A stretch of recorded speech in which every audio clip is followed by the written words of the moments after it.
जय हिंद दोस्तों, मैं अनुराग स्वागत करता हूं आप सभी का अपने YouTube चैनल AR पब्लिकेशन में। कैसे हो भाई, बताओ कैसी चल रही है आप लोगों की पढ़ाई, बताइए भाई। तो आज हम लोग दूसरी बार मिल रहे हैं, बोलेंगे आज क्या बात है भैया, डेली डेली वीडियो लेकर आ रहे हैं, क्या बात है। देखो भाई साहब, जब जब नोटिफिकेशन आएगा, कुछ भी रिलेटेड नए अपडेट आएंगे तो आपका भाई आपके सामने हाजिर हो जाएगा। अभी आप लोगों को पहले मैंने बताया था कि ग्रुप डी का जो 2024 वाला एग्जाम है, जो अभी चल रहा है, 2025 में भी चल रहा है, अभी 2026 में भी चलेगा। तो जो उसका एग्जाम पोस्टपोन्ड हुआ था, यानी रेशिड्यूल हुआ था, तो उसके बारे में मैंने जानकारी बताया था कि जो जनवरी का एग्जाम है उसको उन्होंने क्या किया है कि कुछ एग्जाम 8 और 9 जनवरी को ले लेंगे और बाकी फरवरी में उन्होंने ट्रांसफर कर दिया है कि उसको फरवरी में लेकर कंप्लीट करेंगे। लेकिन उसी बीच एक और हमारा वायरल नोटिस आता है, और वो वायरल नोटिस क्या है, तो 2025 का, यानी 2024 का था जो मैंने बताया था, और 2025 का ग्रुप डी का एक शॉर्ट वायरल नोटिस मतलब हो रहा है, जिसमें उसमें ये बताया जा रहा है कि 22,000 वैकेंसी है। और इतना ही वैकेंसी है, क्योंकि मैं बताऊं तो स्टार्टिंग में मैंने जब बताया था पूरा, जब रेलवे फाउंडेशन बैच आप लोगों को मैं उस टाइम लॉन्च कर रहा था, उसके बारे में बता रहा था, तो उसमें मैंने बताया था बाकायदा ये कि 2025 में टोटल 50,000 वैकेंसी आने वाली है अलग अलग डिपार्टमेंट पे। जैसे मान लीजिए एनटीपीसी में हो गया, फिर उसके बाद से एएलपी हो गया, टेक्नीशियन हो गया, जेई हो गया, सब कुछ मिला के और ग्रुप डी को भी मिला के 50,000 वैकेंसी आने वाली थी। तो ऑलरेडी 28,000 वैकेंसी आ गई है, बट सिर्फ वहीं ग्रुप डी वाली वैकेंसी होल्ड थी जो उन्होंने दे दिया है। और 22,000 देंगे समथिंग, उन्होंने अप्रॉक्स लगा दिया है कि बढ़ भी सकता है घट भी सकता है, लेकिन 22,000 से कम नहीं होगा, ज़्यादा हो सकता है 1-2 हज़ार, लेकिन ज़्यादा नहीं हो सकता। तो उसी के बारे में देखते हैं कि क्या क्या है उस वैकेंसी में, कब से हमारी फॉर्म फिल होगी, क्या क्राइटेरिया है, हर एक चीज़ एक एक करके पढ़ते हैं। सबसे पहले देखते हो कि हमारा वायरल नोटिस है कहाँ।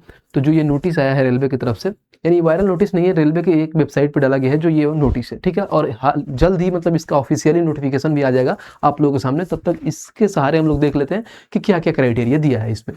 सबसे पहले अगर मान लीजिए, अगर टेलीग्राम नहीं ज्वाइन किया तो यार पब्लिकेशन ज्वाइन कर लीजिए। सबसे पहले कोई भी नोटिफिकेशन आता है किसी भी रिलेटेड से, जो भी अपडेट आता है तो इस पर डाल दिया जाता है, जो ऑलरेडी यहाँ पर डाल दिया गया है। इसी को मैंने पीपीटी फॉर्मेट में मैंने थोड़ा सा समय लिया, मैं जल्दी नहीं आया, आराम से टाइम से थोड़ा लिया समय आप लोगों का, और पीपीटी बना के बाकायदा हर एक चीज़ मैंने लेके आए और पीपीटी के हिसाब से आपको समझाते हैं कि क्या क्या इसमें चीज़ें दे रखा है, ठीक है। तो आइए आराम से एक एक चीज़ें समझाते हैं और कैसे प्रिपरेशन करेंगे ये भी बताएंगे, तो उसके लिए वीडियो में आप लास्ट तक बने रहिए।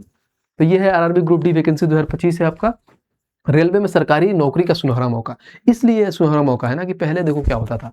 पहले होता था कि रेलवे केवल 5 साल बाद वैकेंसी देती थी, जिसमें 60,000 दे दिया, कभी उसमें 65,000 दे दिया, इस टाइप का देता था। लेकिन इस बार 2024 से इन्होंने ये कर दिया है कि मैं वैकेंसी लिमिटेड कर देता हूँ, यानी कहीं ना कहीं मैं हर साल लेके आऊँगा और हर साल आपको वैकेंसी मिलेगी। तो ये हमारे एस्पिरेंट के लिए बहुत आसान हो जाता है कि चलो, एक हमारे दिमाग में ये हो जाता है कि यार हर साल वैकेंसी आ रही है, तो हम कोई भी एग्जाम की प्रिपरेशन आसान वे में कर सकते हैं। क्योंकि हमको लग जाता है कि हर साल में 20,000 वैकेंसी आएगी, 25,000 वैकेंसी आएगी, तो एक हमारे पास वो फोकस हो जाता है, क्लियर हो जाता है कि हमें 25,000 वैकेंसी के लिए फाइट करना है और वो प्रिपरेशन करना है। तो उसे प्रिपरेशन करने में भी मजा आता है और पढ़ने में भी मजा आता है। तो आपके पास जो ये है, जो यहाँ पर इन्होंने दिया है, क्या रेलवे रिक्रूटमेंट बोर्ड पर जारी किया गया है नोटिफिकेशन जो है, इसके बाद से कह रहा है देखो ये होता है इंडेक्टिव नोटिस है, ठीक है भाई साहब। उसके बाद से विस्तृत जानकारी के लिए तैयार कर रहे हैं, सभी जानकारी हिंदी और इंग्लिश में आपको दी गई है, तो हर एक चीज़ आपको देते हैं कि इसमें क्या क्या है। देखिए सबसे पहले यहाँ पे वैकेंसी की बात करते हैं, अप्रॉक्स 22,000 वैकेंसी है हमारे, और इसका पोस्ट डिटेल्स में देख लेते हैं थोड़ी बहुत। 22,000 वैकेंसी, पोस्ट नॉमिनल लेवल 1 होता है, जो लेवल 1 से होता है ग्रुप डी, और पे स्केल 7th पे ये अपना पैसा सैलरी आपके बनाते हैं, जिसका बेसिक पे 18,000 है, और बाकी एक्स्ट्रा इसमें अलाउंस मिल जाता है, जिससे डेरेंस एंड हो गया, हाउ रेंट अलाउंसेस हो गया, यानी ये सब कुछ मिला के आपकी सैलरी ऑन एन एवरेज आप देखिए तो 30,000 से लेकर 35,000 के बीच में बन जाती है। लेकिन बेसिक पे क्या है इसकी, 18,000 रुपये पर मंथ है। अगर मैं इसकी जो तिथियां देखूं, इंपॉर्टेंट डेट्स देखूं, तो उसमें ये बोला है कि 21 जनवरी 2026 से लेकर क्या है आपका ऑनलाइन आवेदन शुरू हो जाएगा। उसके बाद से जो 20 फरवरी 2026 तक क्लोजिंग डेट होगा, यानी 21 समझ लो 21 जनवरी से, यानी कहीं ना कहीं देखो तो 1 महीने है। तो जानते हो इससे क्या हो जाता है, जब ये नोटिस आता है इससे हमें ये आइडिया मिल जाता है ना हमारे पास, कि हमारे पास 1 महीने सामने दिखता है। तो जैसे मान लीजिए हमें ओबीसी का सर्टिफिकेट बनाना है, SC/ST का बनाना है, ईडब्ल्यूएस का सर्टिफिकेट बनाना है, अगर हमारा ज़्यादा पुराना हो गया, हमारे पास नहीं है, नया बनवाना होता है, तो हमारे पास टाइम मिल जाता है कि भाई मेरे पास 1 महीना है, मैं पहले से ही हर एक चीज़ बनवा कर रेडी रखता हूँ, ताकि जब हमारा फॉर्म आएगा तो उसमें हम लगा सके और उसमें हम अपना लाभ उठा पाएँ। तो ये होता है पहले आने का फ़ायदा कि आपका कैटेगरी का लाभ मिल जाता है, क्योंकि बहुत बच्चों को आइडिया नहीं होता है और वो लास्ट में बना नहीं पाते हैं, जिसकी वजह से वो जनरल में काउंट हो जाते हैं।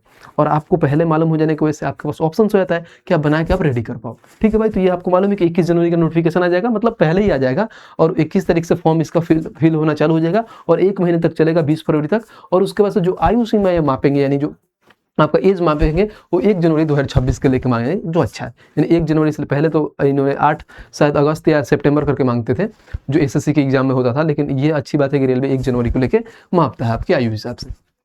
एलिजिबिलिटी क्राइटेरिया देखेंगे भाई साहब, इसमें हमें जो फॉर्म फिल करेंगे तो हमें क्या क्या मतलब एलिजिबल है कि नहीं है। तो उसके लिए कुछ नहीं करना है, सिंपल से कि आप कहीं से भी 10th पास किए होंगे, किसी भी आप बोर्ड से पास किए हैं तो आप एलिजिबल है, या 10th के साथ साथ और ये किए होंगे ITI फॉर्म रिकॉग्नाइजेशन इंस्टीट्यूट, या कहीं ना कहीं से आप ITI भी किए हैं तो आप क्या है, एलिजिबल है इसमें।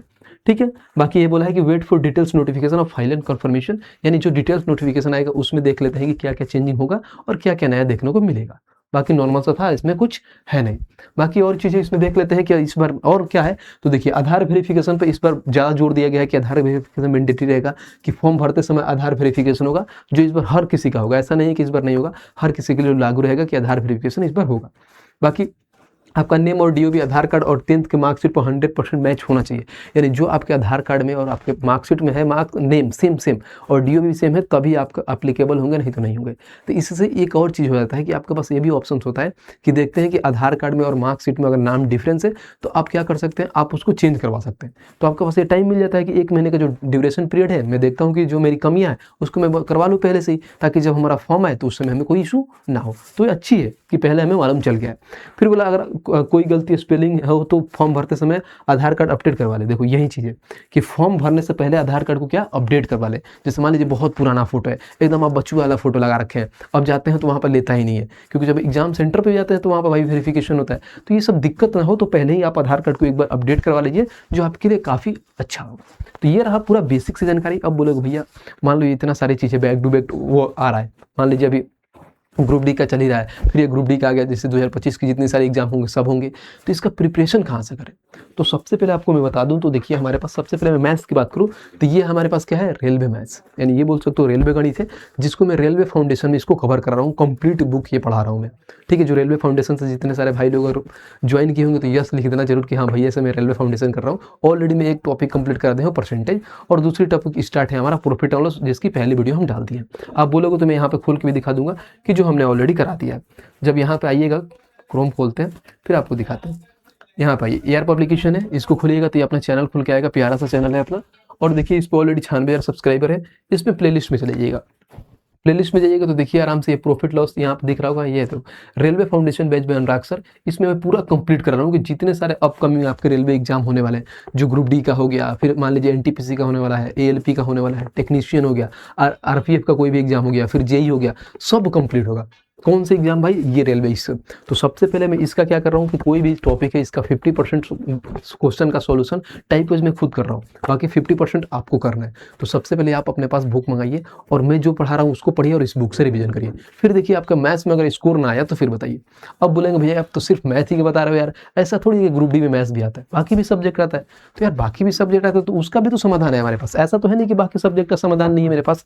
देखिए ये कौन सी बुक है हमारी, तो ये है जनरल साइंस, जिसको हम बोलते हैं रेलवे सामान्य विज्ञान की हमारी जो बुक है, इसका कंप्लीट सॉल्यूशन कौन कराने वाली है, तो हमारी मैम। देखो मतलब कितना प्यार से हर एक चीज़ इन्होंने ऑलरेडी बता दिया था। जिस दिन अनाउंसमेंट किया था तो मैम ने ऑलरेडी बताया था कि मैम की जो आने वाली है वीडियो, यहाँ पर दिखाते हैं आपको नंदिनी मैम की वीडियो। देखिए इन्होंने ऑलरेडी अपने अनाउंसमेंट में चीज़ों को डिस्क्राइब किया था कि कहाँ है। अगर मैं यहाँ पे देखूँ railway GK GS foundation batch, तो ये भी आपके लिए रेलवे फाउंडेशन बैच चला रही है GK GS को, जो कंप्लीट कराएंगी। और ये मतलब इतना तगड़ा बुक है, मतलब सोचिए जिस दिन ये लॉन्च हुआ था सिर्फ उस दिन 20,000 बुक बेची है, सिर्फ 20,000 लोगों ने उस दिन लिया है बुक। तो मतलब बुक का जो क्वालिटी है और जो कंटेंट दिया था, आपको मालूम है कि एआर पब्लिकेशन ऐसा तो है नहीं कि भाई साहब फ्री में ऐसे 96,000 हो गए। किसी भी पब्लिकेशन का चैनल उठा के देख लीजिए जो इतना सब्सक्राइबर हुए होंगे इतना कम समय में, वो भी मतलब इतना बेस्ट क्वालिटी कंटेंट इस पर दिया जाता है, तभी तो आपका प्यार और विश्वास बना रहता है। तो इस बुक को मंगाओ और आराम से, आपको GS में कोई दिक्कत नहीं है और मैथ्स तो आपका भाई संभाले रहेगा। बुक मंगाओ आराम से, मैम सारी सॉल्यूशन कराएंगी, आपको प्रैक्टिस करना भी है। और फिर देखिए आपका कोई भी एग्जाम दीजिए और उसमें पूरा मार्क्स ना आए तो फिर बताना कि हाँ भैया ने जो बताया था वो गलत बताया था। ठीक है भाई, तो ये रहा पूरा मतलब डिटेल्स में, ज़्यादा आपका समय नहीं लूँगा फालतू की चीज़ों की ये मैं इधर उधर घुमाऊँ। जो ऑथेंटिक बातें होगी वही बताएंगे और बाकी अपना पढ़ाई पे ध्यान देंगे। ठीक है, बाकी ये है कि अप्लाई आपको कैसे करना है, तो उसके उस समय जब आएगा, मतलब अभी तो नोटिफिकेशन आएगा ही, जब उस टाइम नोटिफिकेशन आएगा तो बाकायदा मैं फॉर्म फिल करके भी बताऊंगा स्टेप बाय स्टेप। आपको मालूम है तो आपको मालूम होगा ये चीज़ें कि मैं step by step form fill करके पहले बताता था, तो उसमें भी बताऊंगा कि मैं पहले कैसे कैसे चीज़ें फिल किया जाता है। इसमें ये बोला है कि भाई स्टेप में होता है डॉक्यूमेंट रेडी रखना है आपको, फोटो, सिग्नेचर, आधार और 10th सर्टिफिकेट, कोई भी इशू है तो इसको पहले से आप रेडी करके रखें।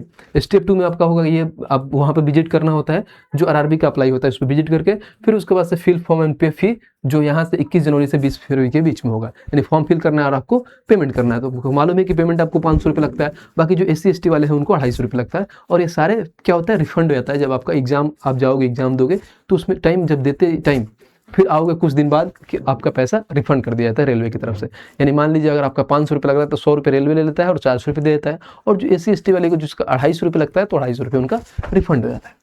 ठीक है भाई, तो ये रहा। बाकी ये इन्होंने ये अलर्ट भी दिया है जिन्होंने क्या बोला है कि बी अवेयर ऑफ टाउट्स, दलालों से सावधान रहे। यानी आपको दलालों से सावधान रहना है, क्योंकि railway jobs are only granted on merit. क्योंकि रेलवे जो अपना जॉब देता है मेरिट के हिसाब से देता है, यानी कहीं ना कहीं एग्जाम लेता है, जो उस क्राइटेरिया को फुलफिल करते हैं उनको जॉब मिलता है। ऐसा नहीं कि दलाल, ये दलाल के चक्कर में है कि आप इतना हमको पैसा दे दीजिए, आपको हम जॉब दिलवा देंगे। तो ये सारी चीज़ें फ्रॉड होती हैं, तो इससे आपको बच कर रहना है। ठीक है भाई, बाकी ये आप कुछ भी अपडेट कर हो, सबसे पहले ऑथेंटिक चीज़ें आपको मिलेगी। और वो कहाँ मिलेगी भाई साहब, तो AR पब्लिकेशन पे मिलेगी। तो AR पब्लिकेशन को आप सब्सक्राइब कर लीजिए। क्योंकि AR पब्लिकेशन को सब्सक्राइब करिएगा तो आपके लिए फ़ायदा हो, क्योंकि इसमें कुछ 1 रुपये पेड नहीं दिया जाता है, कुछ सब कुछ फ्री में दिया जाता है। तो अगर आप लग रहा है कि हाँ फ्री में हर एक चीज़ें, इतना अच्छी चीज़ें मिल रही है, तो आप अपने दोस्तों के पास भी वीडियो शेयर करिए और बोलिए कि चैनल को सब्सक्राइब करें।